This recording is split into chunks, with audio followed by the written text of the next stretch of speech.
So why do we feel anxiety? So in 1948, B.F. Skinner wrote Superstition and the Pigeon.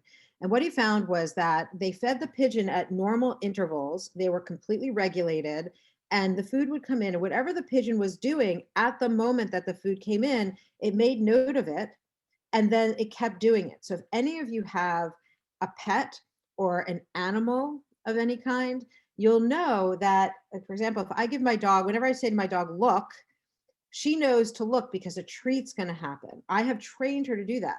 So the anxiety that's being talked about here is comparable to what happened with the pigeon. So let me explain. The parcel of food, when the pigeon got it, it would move its wings or its legs and it turned into an elaborate dance. And the pigeon thought that that elaborate dance was what actually produced the food piece. So the way that this has translated to superstition and anxiety for students is that at one point, most students have felt a little nervous, a little excited, a little anxious before going in to take a test. And they were totally, completely prepared.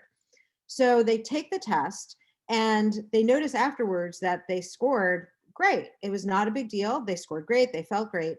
The mind, not recognizing that the anxiety was not what produced the great result, the mind thinks, you know what, next time I'm actually going to be more nervous than I was the time before, because that's what actually is helping me get the higher score.